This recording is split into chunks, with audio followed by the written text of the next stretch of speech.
So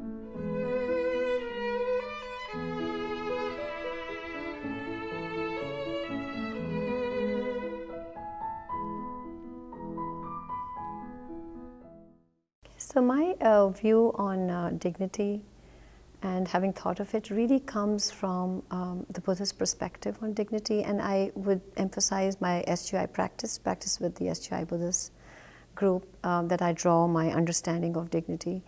And I think of it as an unconditional worth of all life.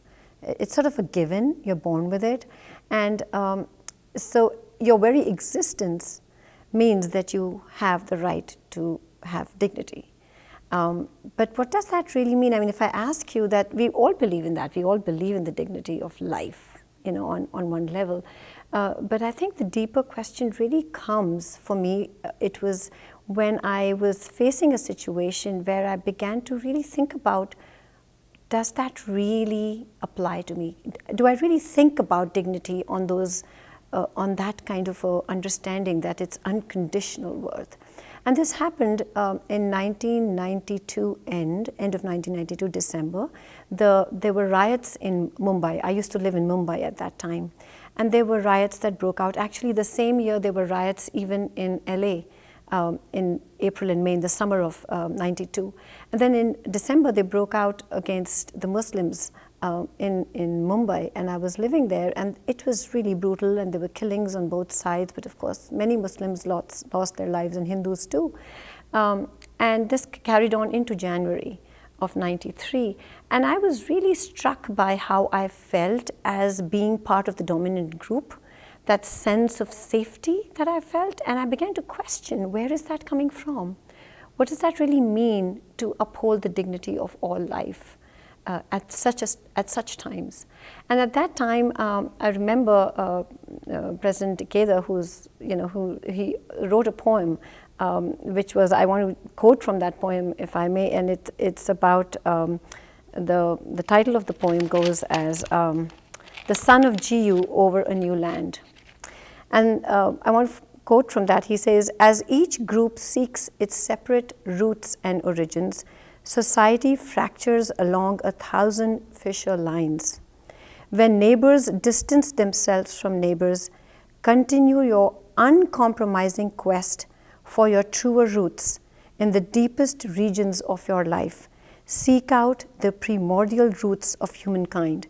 And then he goes on to say, he says, here is the home, the dwelling place in which humankind traces its original existence. Beyond all borders, beyond all differences of gender and race.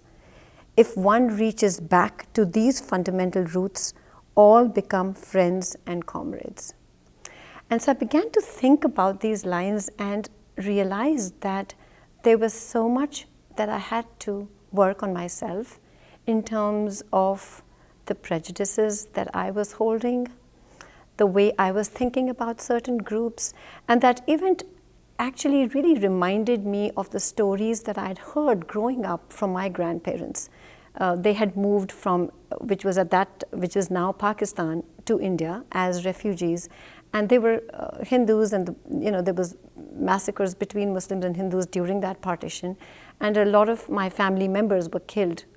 So my grandparents, my grandmother would share these stories with us about how the other side killed us and how we lost lives and how we lost, our whole history of our family was changed by that event.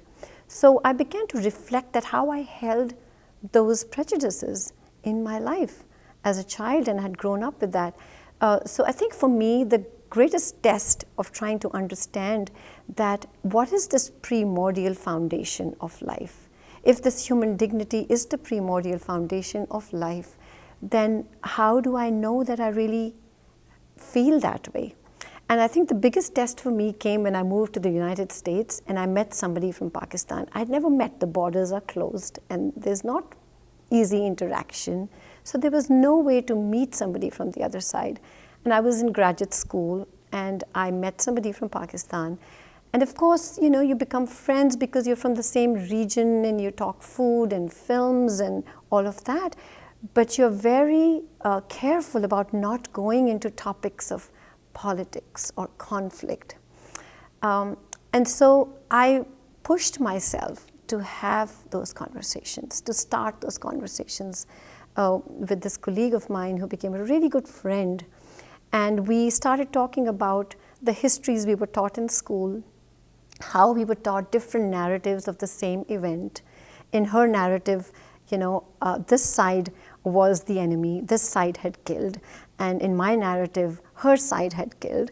And so it was sharing those stories together and seeing how we had been taught to hate the other.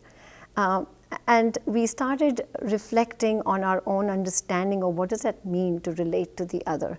And what I think, as I think back about that process, I really think that dignity for me becomes this awareness and recognizing the interdependence with that other, that relationship of interdependence with that other side. So I think that's one of the key pieces of dignity, because it's so much easier to feel dignity for somebody who I like or who I have no differences with, no problem with that dignity.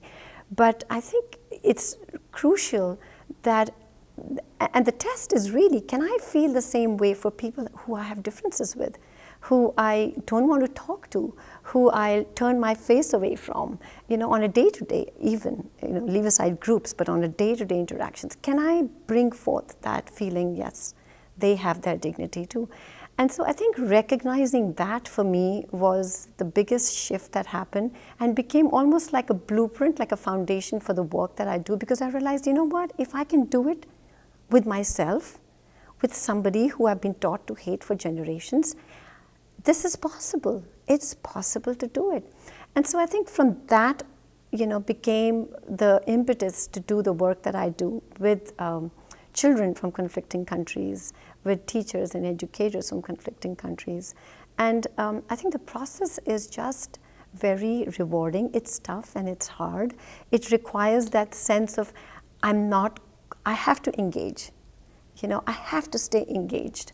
And it doesn't mean like I'm going to reach a destination point. It may be that I do, which is wonderful. But even if I don't, can I have the courage to stay engaged with the other?